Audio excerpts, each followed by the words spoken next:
2024, you've been chopped. Judges?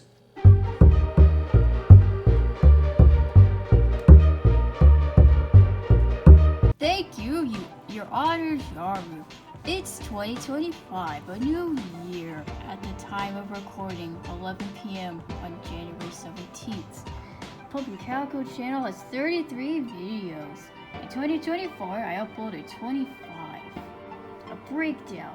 9 were crafting, 6 were Minecraft, and then the remaining 10 were Hudsonverse related. Of the Hudsonverse content, there were 2 Potato Container podcast episodes, 8 were stop motions, 1 main episode, episode 4 about the cookies, and 5 minis, one of them having an accompanying music video for Tomato Trilogy, and 1 special, including a prequel preview, the last video of the year. Today we will be ranking and roasting these 10 Hudsonverse videos. And here joining me today in this courtroom is Omni. Ah yes, the intricacies of courts, where we analyze every stupid, nonsensical thing that happened last year. What video should we start with first? That 4th episode with its extremely info-dumpy nonsense about the future? Or all those silly minis that are extremely, ultra silly? Actually, Omni, 2 weeks ago, well, I got this idea a few weeks ago on another Friday. I don't remember how long ago I scripted all this, but I did review everything. And to start, we must go to the best video, Blueberry Rescue. And now I'll read the paragraph that I haven't actually looked at since writing it. Okay. The obvious first choice is Blueberry Rescue in S2. Yes, this episode is from January 2023, but it is the only one Omni deems rewatchable. The plot follows a single storyline. Kristoff is kidnapped. Macy, Ocean, and Lizina need to rescue him. The characters will all have an emotional conflict with the rescue mission that affects others. Macy's worry makes her push Ocean to clean her idiot brother's mess when Lizina, his dedicated pixie guide protector, should have taken charge. Ocean spends the whole episode wallowing in inaction, saying she'll leave to return to Natal's new egg, but never aids in the rescue mission until she's the only option left, which wouldn't have been necessary if Macy wasn't scolding Ocean, giving Kristoff and Charlene the opportunity to escape, along with Lizina. David asked me to teleport you and Macy.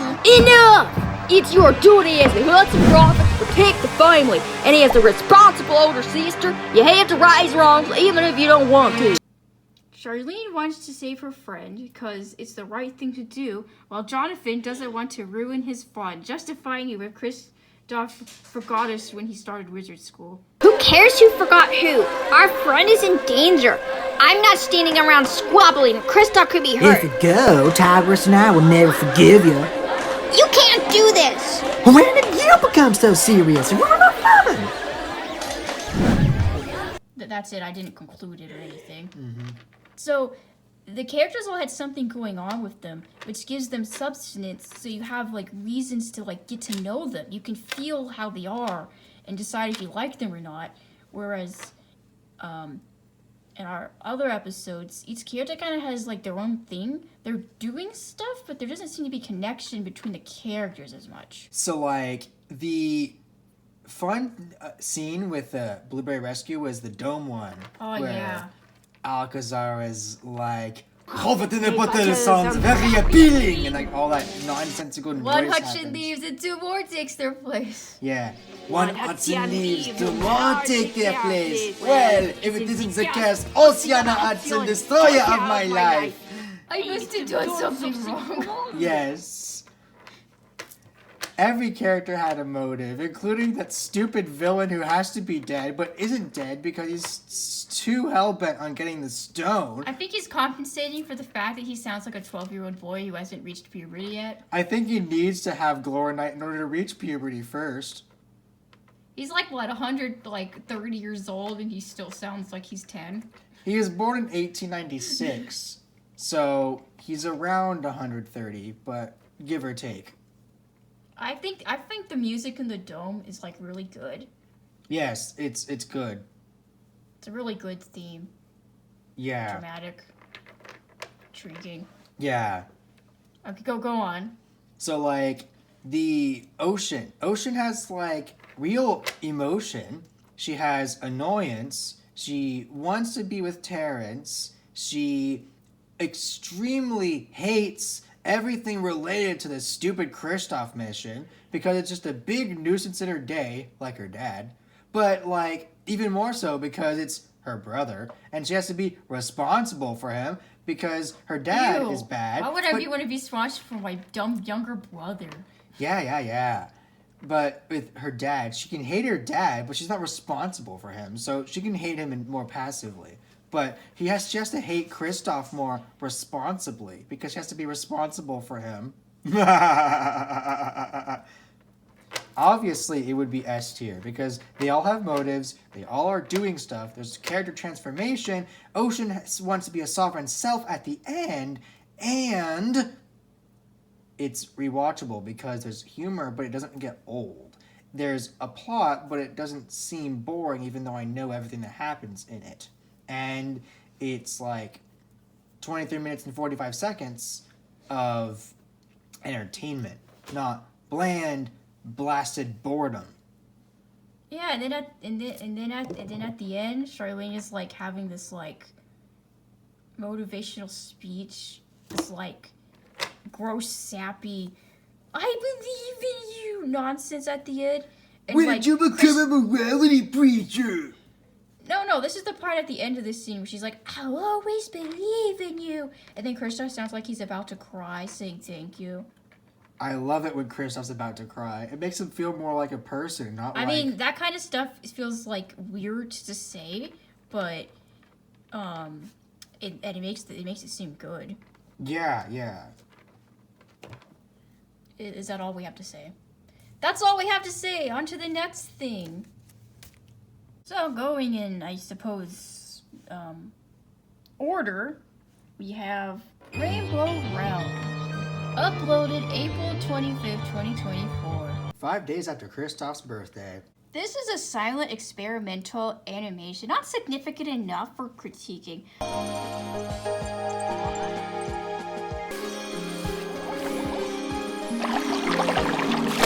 I'll put it on the bottom for it exists.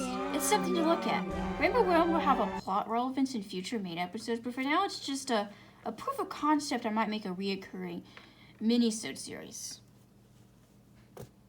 That gets a 1 out of 5. Boo!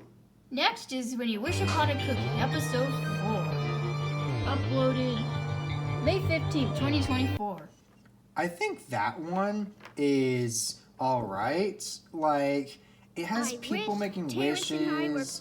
It has, like, Ocean is going to Terrence. Yeah, Ocean with Terrence again. That seems to be a recurring theme. And Kristoff gets wind up by his silly guide. Kaboom thunderstorms. And, like, it's, like, that one doesn't really have much development. It's just, I hate Kristoff. And Ocean has development because she makes up with Terrence and they get a book shared. And like, there's... It gets interrupted by Celeste, which is gonna make resentment towards her. It's gonna make her realize, well, maybe the universe is conspiring against me and I shouldn't be trying to keep holding on to this dying friendship and we should just break up for good now.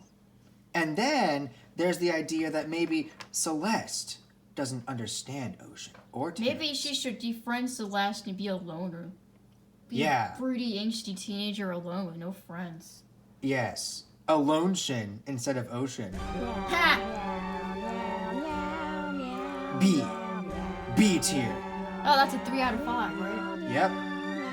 Okay. The successor to Blueberry Rescue shows the repercussions of Kristoff's kidnapping through mysterious wishing cookies delivered by Uncle Jason from Papaya. Just fulfilling the old man's wishes. Legina owns up to her lack of responsibility, showing vulnerability and flaws to Kristoff, then vows to end their playmate relationship to refund Kristoff's chaos before it explodes. Why am I in trouble and this is your fault? I'm not perfect. I'm really mad at myself for not preventing this. But now I say you need more intervention. Miss Unicorn Playmate is gone. I'm your teacher, not your imaginary friend to play with when you want. Ocean visits Terrence, who moved away in episode 1 to mend their strained friendship. Why do you hate me? I can't be around someone who's happy when they should be sad, especially when your uncle tears people for no reason. This one is more exposition, a backstory to explain why Ocean pines for Terrence after he avoided her all October. Macy worries about the future, so she gets a vision of a supposed united family on Valentine's Day. For freedom and real awakenings! Was that cake spiked? How are you all cheering right now? Which, while fun to hear them panic about drama, is also exposition of future problems not yet relevant, or a Macy Saves the Family arc. Okay, so I must break the family in order to fix it. I guess it's for setting up an arc. The 3 people get a wish format. It's not as rewatchable because of the high amount of backstory info to take in. The 3 wishes might appear disjointed since this episode is meant to set up future arcs. I don't think it's bad to have like a filler episode that's just like exposition-y stuff like this, because it does take continuation from episode 3 Blueberry Rescue, because it starts off with Kristoff having stayed up all night worrying because his parents are like, "You're grounded, you're terrible, why are you running away and junk?" So he's like all upset about that, and he gets a cookie wanting to escape, and then he just gets lectured by Lizina, which is good because she owns up, which is the exact problem that I had with the previous one. That's like, yo, you're supposed to watch him, you're supposed to be responsible, and she's like, "Oh, I am but a tiny little unicorn. It's not as if I have the greatest job in the universe of, you know, guiding magical youth. It's not as if I've been to school to do this. No, surely, because I'm small, I suddenly can't defeat Alcazar at all. And so I need this inexperienced human child to also be my guard." Also, Ocean's arc with, like, caring too much about Terrence gets done so that we don't have to repetitively have that going on. So new things can happen, so that's good. Yeah, Macy's is kind of just, like, new stuff. I already talked about that. The twins don't get a wish.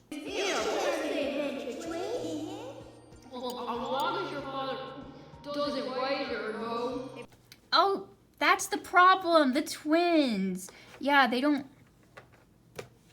have a storyline at all. Kids, Uncle Jason brought magic wishing cookies from Papaya. Cookies!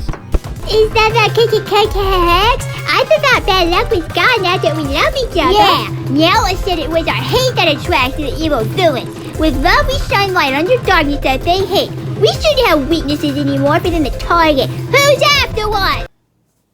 Because throughout the entire existence of this story, they never have a plot. Storylines don't exist for twins. Yep. Which is why we then decide that in a future episode that they make a wishing cookie wish to have their own adventure. Yes. Amidst everyone else being preoccupied with other drama. Mm-hmm. So they will get a wish, just not in this episode. Blush. This one did not need another plot line. That was like, did not need like a Grace and Trace plotline that's just like brand new and completely disjointed to everything else. Yeah. Okay, my ranking. What's the top one that's not S tier? A? I mean, I guess put it there maybe. Is that where you put it at? You put it B? I put B. Yeah, maybe just put it at B. Put it at B. Just, Make it big, it should not be touching Blueberry Rescue. It needs to have a space in between. Yeah. Yeah, B. Well, I think so far that this year doesn't seem very entertaining thus far. You have one good episode, but then that next one really flops. Ew. Yeah, Blueberry Rescue doesn't count. It's just a baseline. A baseline that's never reached, so is it really a baseline? It's more the skyline. Oh no, I'm gonna end up in jail for how terrible I am. You must. You weren't useful anyway. Back to the judging!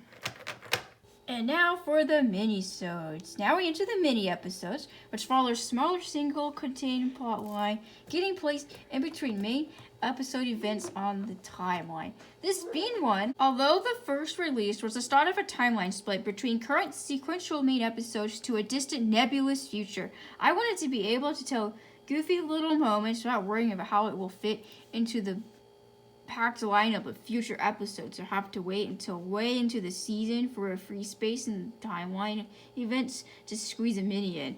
All minis will be contextualized into our larger narrative and our canon unless specified not. Ace Being Fun was released August 9, 2024. This mini-sode was inspired by a small scene in the Bluey episode Sheepdog, where Bandit Bazat a solicitor to get him to leave. Here, Kristoff acts as a bean salesman. He can't get a customer, but when he gets a willing buyer, makes excuses to not sell, leading to the pirates stealing the beans for their restaurant. This mini is the first of many to follow the Hudson's role-playing for fun format. But this one also includes a song, Bean Capella. Beans, beans, beans, beans, oh beans, beans, beans, beans, oh beans, beans, beans, bean, Capella! Was meant to be a song where the word bean acted as a beat, an instrument of the song. In execution, it's just Kristoff and Potato stealing beans. Could get it's repetitive, could be annoying, so thankfully it's cut across the story. I'd be watched for the humor and ridiculousness of the stupid song. I think that this is a bit rewatchable, entertaining, but 5 minutes and 39 seconds kind of is a bit of a blink of an eye in my long view of how things work and the stories and how they are expressed. So it's never going to be S tier. It's not as boring as episode 4, so A, 4 stars. I kind of agree. I think it's not mid. It's not 3. It's 4 out of 5, I'd say. I'm probably just going to keep going 1 out of 5 because I cannot apparently read the alphabet backwards and add an S at the start. Frog Boy was released August 25th, 2024. I think this one's alright. It's not mid because you can still rewatch it, but it's never going to be as good as Blueberry Rescue because nothing is. Nothing will touch the sacredness of Blueberry Rescue. Blueberries beat bananas. Oh, obviously. So, I think that this You is mean blueberries beat potatoes? Yes, blueberries beat potatoes. Sorry, I get confused between bananas and potatoes. Potatoes are so bland. You need seasoning on you to make you better, whereas a blueberry is good on its own. Yeah, but the problem with blueberries is that they can get squished in the heat of storytelling. They can be bitter or tart too. Yeah, and that Kristoff is both. He's bitter about his dad, and he's tart about not being sad, and his friends are all mad. Good And metaphor. I think, the potato guy, he's close to being rotten. There's a whole thing where he talked about how he was, on drugs, and he got off of them, and, What was that about, man? Since last we met, I've gone downhill. The revolt between Valentine's Day and the end of May worsened everything. Hit us hard. Granddad panicked constantly about the monsters being wizards in disguise, for instance. But at last, I stopped drugs after drinking triple future juice to seek a way out of this hellhole. I don't know. Somebody lost their head, put it down a toilet, and watched it go to the sewer and called it entertainment.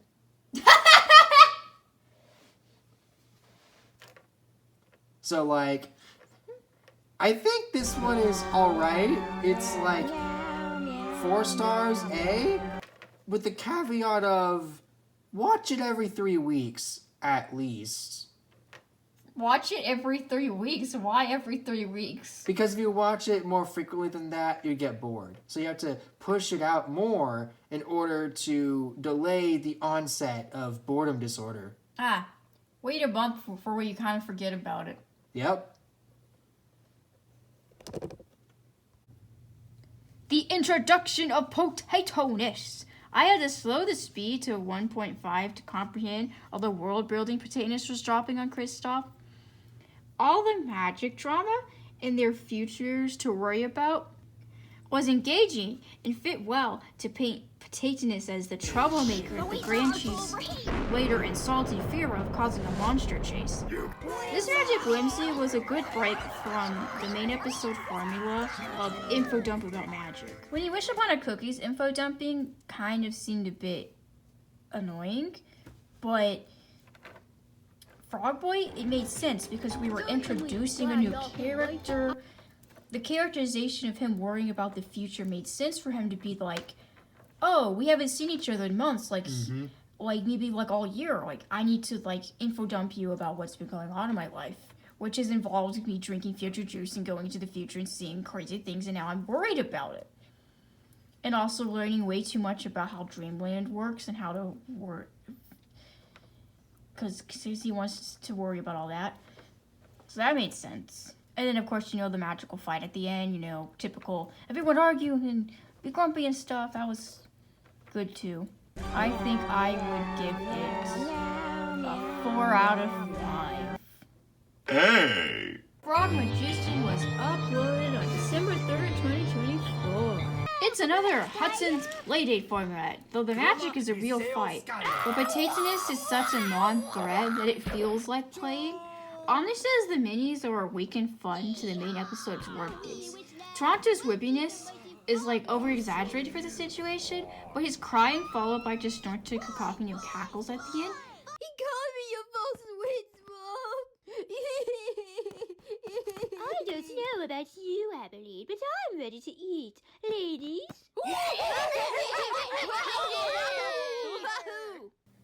It made me laugh at the end.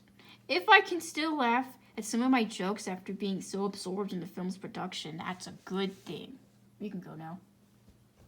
Like, I think that the episode, is... Oh, whoa.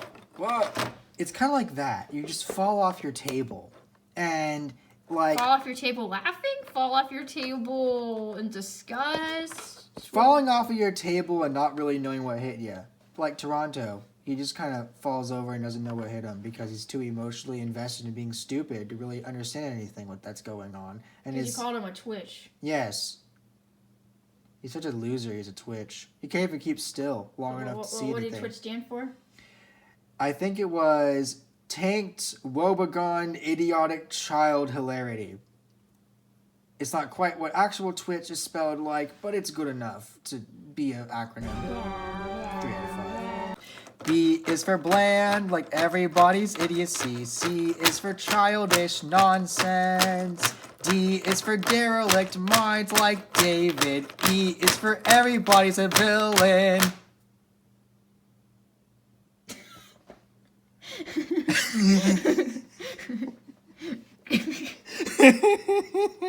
Thank you, Omni, for the courtroom serenade.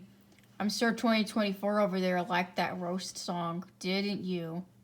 Ah! Yep, he's just sitting there motionless, screaming now. I think the song was better than the year. Good job. Yes. Okay, ranking for Frog Magician. So, it's not exposition-y like Frog Boy, so I guess you could compare it to the Bean one, because they both kind of have a singular plotline going on. Mm-hmm. So you think it's a middle of the road? Yep. Certainly isn't the side of the road where everyone's wrecks happen.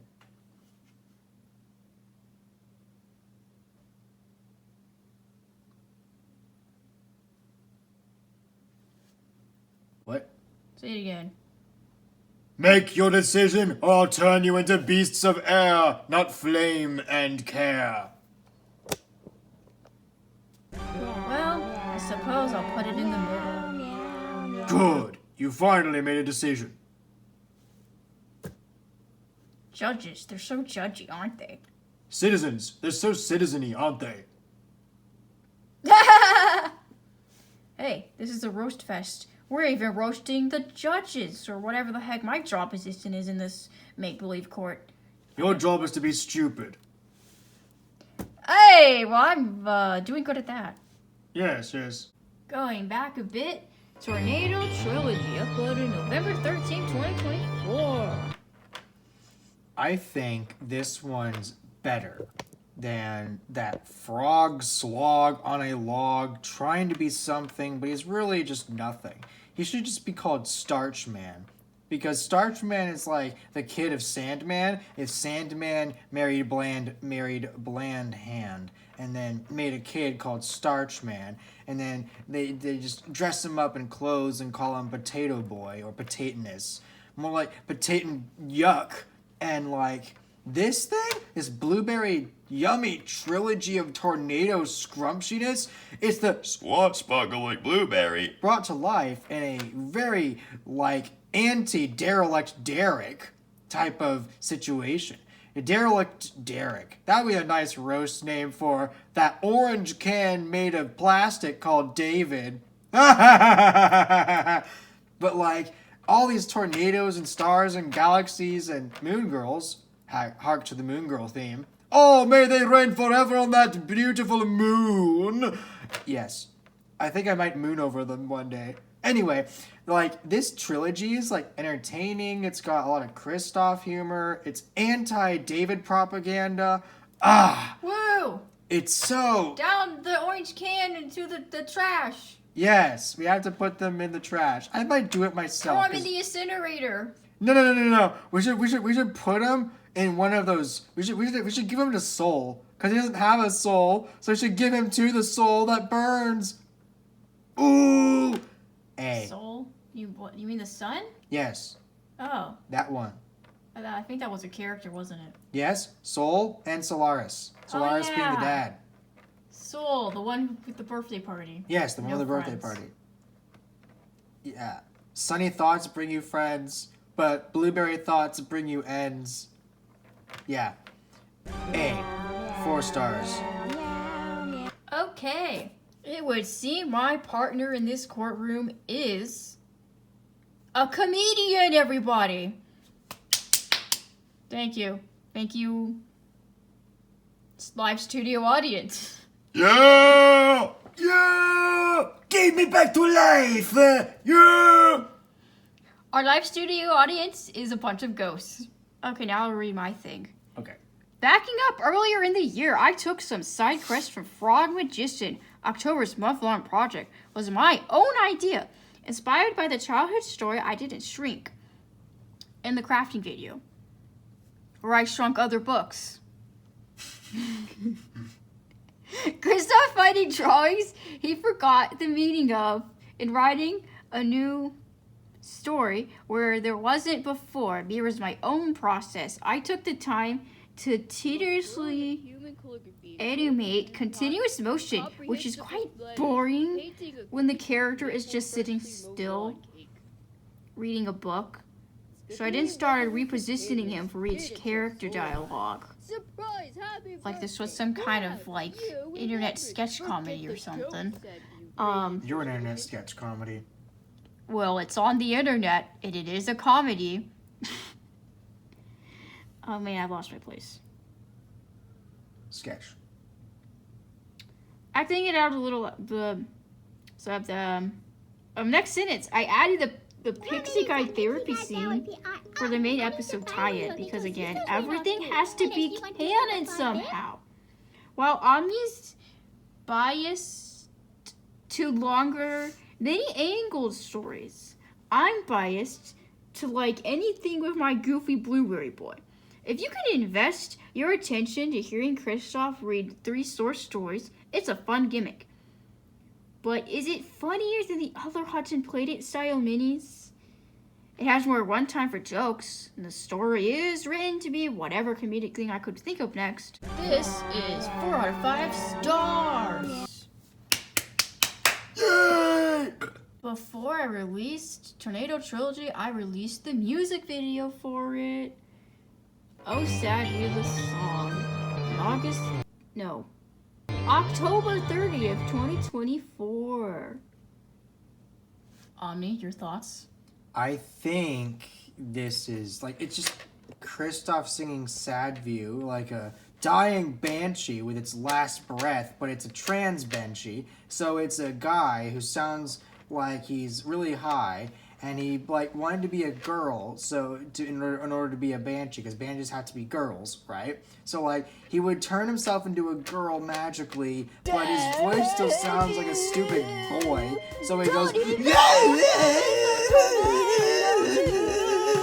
and then like he's like dying, and he's like, am I gonna be a banshee? I have to sing beautifully to be a banshee. But no, he's not. He's just gonna fail being awesome. And his band is going to split up, and Jonathan's going to be the end of the universe, like Matthew's the end of the universe. And Jonathan's just going to go high on Dragon Ice and go away from Charlene, because Charlene is too serious and he's too goofy and world-ending, so there's that.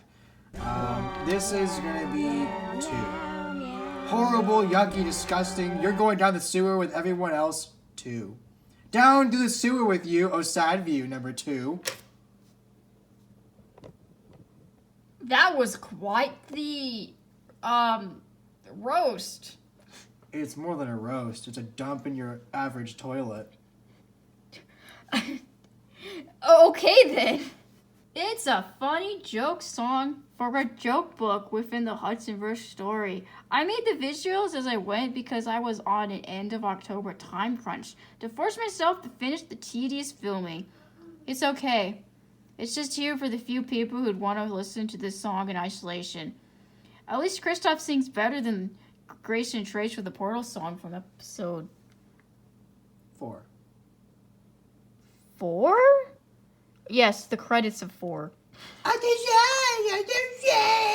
Take cookie eating. I'm a dead banshee. Actually, Grace and Trace sounded better than that mockery you just did. Well, it's about the same sort of caliber. Bad.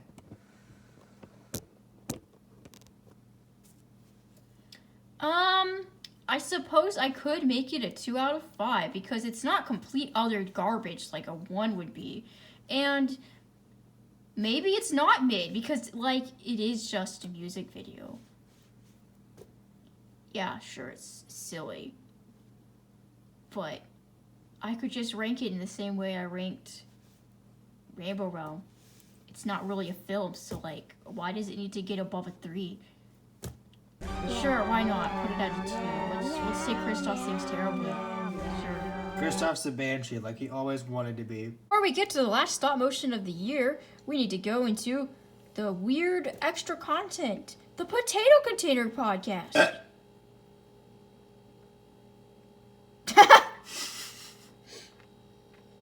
Episode 1 and 2 of Potato Container Podcast. On October 20th and October 25th. Before we get to the last film, I have to include the experimental podcast because they exist, if only tangentially related to the stop motion show. We improv roleplay a podcast with no direction, where I keep questioning what I'm even here for. And Ocean becomes amnesic to her own personality because I didn't have anything to prepare, so I keep losing my words. There will be a Canon Potato Container podcast in the background story. As Jared's block of Virulini takes off, Potatoiness will form conspiracies, and later Terrence will be the lead the potato cancellation. These episodes in October were just a quick video idea. I was able to talk freely with Omni for a few hours, add some music, and be basically done editing. I work on break from the hyper-edited stop-motion scripts, meticulous sound design.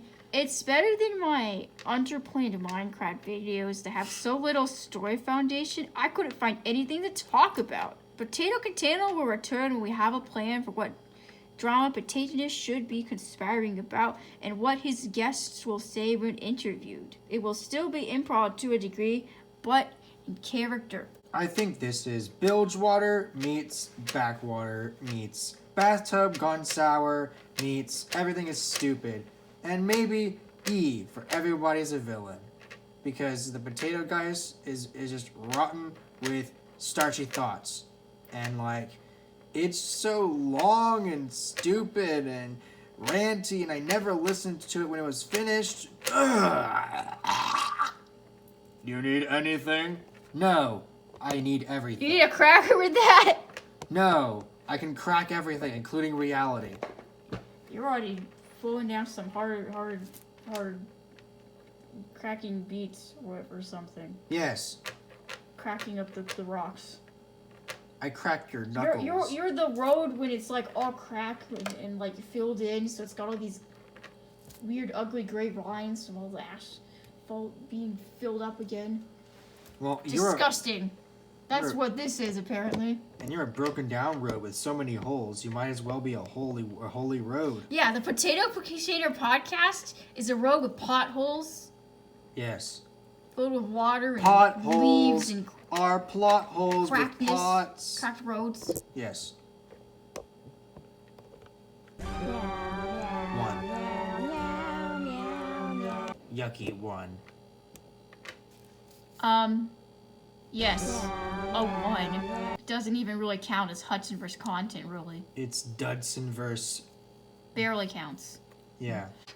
Before we move on to the anniversary special last thing of the year, we're gonna tally up our scores. Hopefully it's a good number. Okay, I've tallied up all the numbers and we both tied for 21. 21? I think that's a low grade for the year. Probably. Certainly isn't lower than you. 25 out of how many? I don't know. 21. Well, let's see. There was 1, 2, 3, 4, 5, 6, 7 videos in that list. So 5 times 7. 35. 21 out of 35. Could have been better. Oh no! Does that mean I go to jail? For being a terrible year? Probably. You're going to the incinerator. Well, I guess I am in the past, so me existing now doesn't make any sense. Goodbye. Wait, you're not going to hear the last video before you take your judgment? Maybe I should. I don't know where this court analogy is even going, but time for the last thing to roast. Uploaded December 16th, 2024. The Hudson Anniversary Special.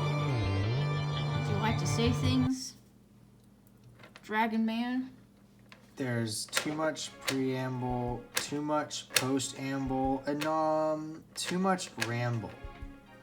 The middle part where it talks about the opening stuff with the Banshee and the Can't She Crystal, and the Potion named Ocean, and the Rabid David, and all that other stuff.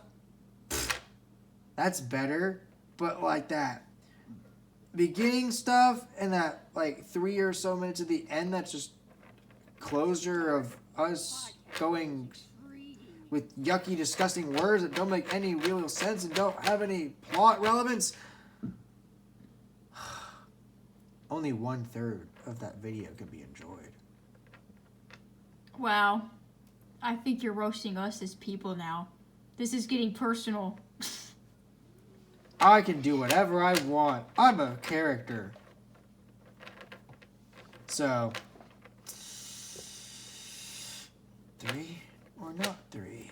3 or not 3? 3 or not 3?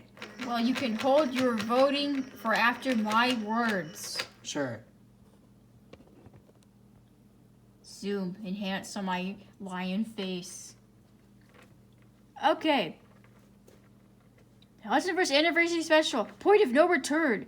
This is a pilot for a prequel series following Meowla's awakening, magic returning, and Golden Gar Ocean's first adventures as a wizard. Much like current Hudsonverse follows Kristoff's first years at Frederick's.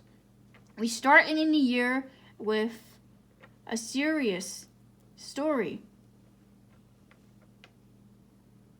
I guess the start of the year was supposed to be when you wish upon a cookie. Sure, serious, okay.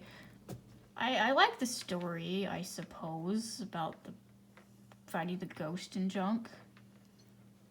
Do I have much to say about it? How about I want more?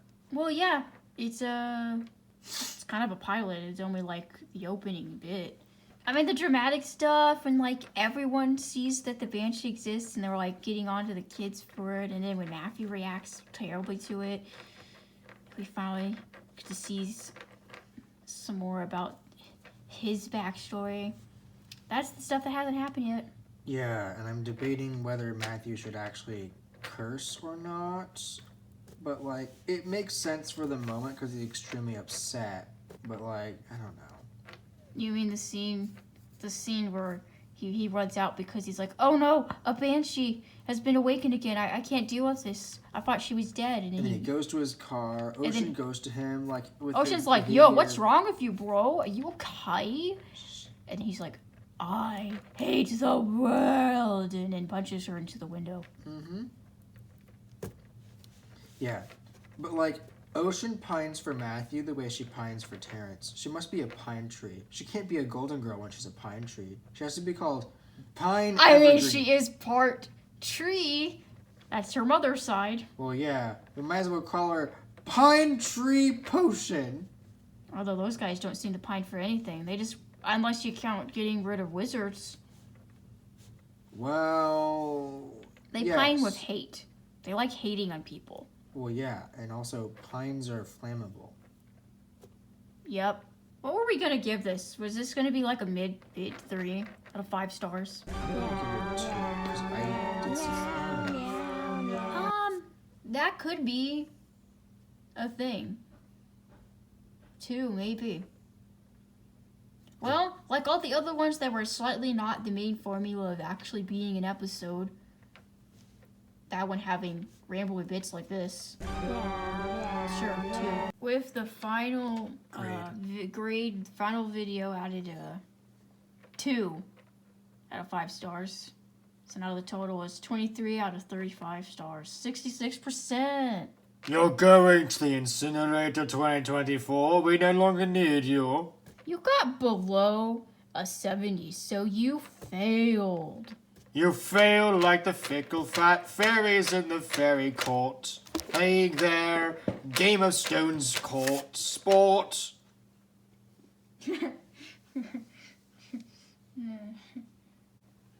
Oh no, you people were terrible. You didn't give enough 5 out of 5 star episodes. Well, that's probably because their brains weren't developed enough. You Maybe know. in 2025, you should try to get more 5 out of 5 stars. Get more Hudsonverses to be as good as Blueberry Rescue. Blueberry Rescue was as good as Jaru, as me, and everything else sucks because that's how gods work. They are above their creations. Unlike you. And now you will be walked out of the courtroom where you will be Chopped and incinerated. Chopped in the name of hate before you make me incinerate. Angle this towards the floor.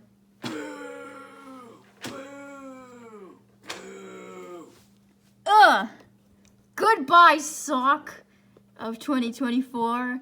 You are gone. Am I still going to be alive? Huh? Thank you for watching this probably very long video of us rambling. Like, subscribe, comment, share, all that jazz. Yay! This is over, I guess. Yes. Talk to that Frenchman who's begging life. Frenchman? What Frenchman? I told you I want life. If you don't give it to me, I shall eat my brother's corpse. How do you want life? What does that got to do with anything? Make more episodes and find out. Oh! Are you a character in Hudsonverse now? I've been the character. Are you Alchemar? Is this Alchemar talking to me from beyond?